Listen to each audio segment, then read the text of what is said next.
at Steele's Awesome Toy Review. I'm your man, Steele. Well, you know what? I finally got my hands on a figure that eluded me throughout my whole childhood, and that is Masters of the Universe Origins Mer-Man. Masters of the Universe Mer-Man, Ocean Warlord. But before I get into the review, I just want to go over some of the details on the packaging. Up here in the corner you have new for 21, and over here you have a yellow starburst that reads Modern Posing Retro Play. In the front here you have the blister tray with Mer-Man on it with this mini comic book behind him. Now I'm going to go ahead and turn this around. And up on the very top you have this beautiful illustration of Mer-Man underwater with his sea minions. And up on top you have what looks like Skeletor is riding on his Roton battling He-Man.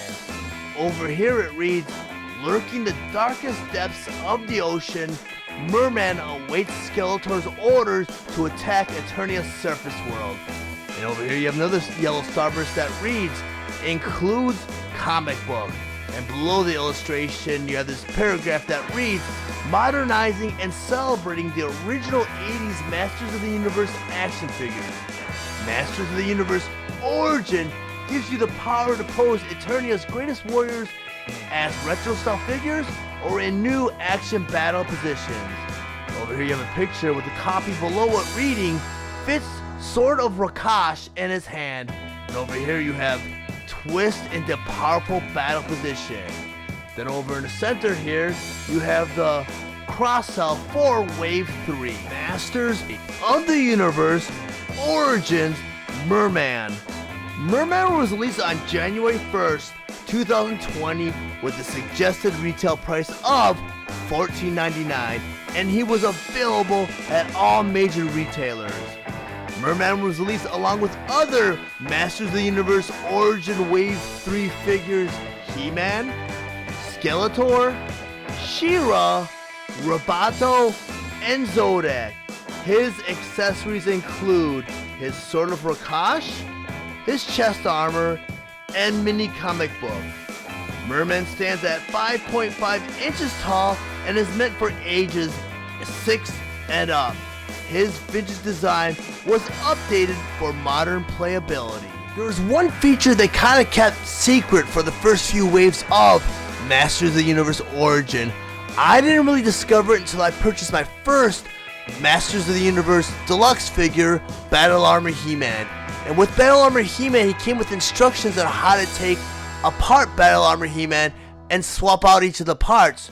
So, you can pretty much pop off any limb very easily, like so. The waist is a little tight, I can pop off the head. So Mer-Man is all in all these little pieces, right? So I'm going to go ahead and bring in He-Man, do the exact same thing. All his pieces are interchangeable. His waist can come off, so he's all in pieces, right? So I can go ahead and pop Mer-Man's head on He-Man's chest. And maybe I'll give one of Mer-Man's arms. Maybe I'll give both Mer-Man's arms. No, I'll just give him one of Mer-Man's arms. And I'll give him Mer-Man's legs. Just like that. And I'll give one of He-Man's arms back. So right here you have a He-Man, or you have a Mer-Man with He-Man's chest and left arm. And the possibilities are endless, because you could also do the same exact thing with the WWE Masters of the Universe figures that are exclusive at Walmart. But you go ahead and do that, so I mean the possibilities are almost infinite when you do that. But I'm going to go ahead and put Mer-Man back together.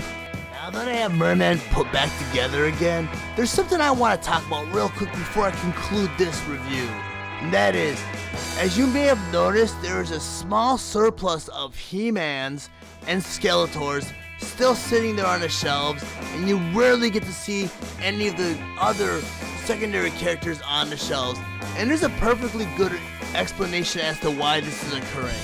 And I'm going to start off by showing you the back of the Wave 3 comic book, the Wave 3 cross-sell. And I'm going to use this as kind of a reference point. In every case, you get 6 figures, and that includes a He-Man and a Skeletor. Right here you have Wave 3, right? So imagine Wave 1 and 2 coming out. All these He-Man fans that rushed to get every single figure from Wave 1 are going to go into Wave 2 now. Now, since they already own a He-Man and a Skeletor, they're going to skip those 2 figures and go into the next 4. And that happens each time a case comes out. So everyone who's already got a He-Man and Skeletor from Wave 1 are going to leave behind He-Man and Skeletor when Wave 2 comes out. Then Wave 3 comes out. Then 4, 5. Right now we're on 6 and 7's been popping out everywhere. So that's why you have kind of more of a surplus of He-Mans and Skeletors sitting there on the shelves. Because He-Man and Skeletor are packed in every single case, which isn't a bad thing because it just shows you that Mattel learns from their mistakes. Because in the original run of the Masters of the Universe toy line, the problem was towards the end of the toy line, I want to say by year 3, 4, maybe 5, they weren't putting He-Man and Skeletors in the cases. So a lot of younger fans were watching a cartoon series featuring He-Man as the main character and Skeletor as the main antagonist. And the problem was they go to the store looking for these characters, then they would find King Randor or a secondary character that rarely is featured on the cartoon. And these kids are not interested in those characters. They were interested in the main characters and they couldn't find them on shelves, so He-Man died a very early death in the 80s. So, Mattel has shown that they learned from their mistakes. But if you guys really found this information that I presented to you today very useful, please go ahead and subscribe to my channel. And if there's anything you guys want me to review in the future, please leave them in the comments below. Also, what would be very helpful is if you like this video and you ring the bell for any future notification. Until next time, guys, have an awesome day, and thank you for coming to Rad Steele's Awesome Toy Review.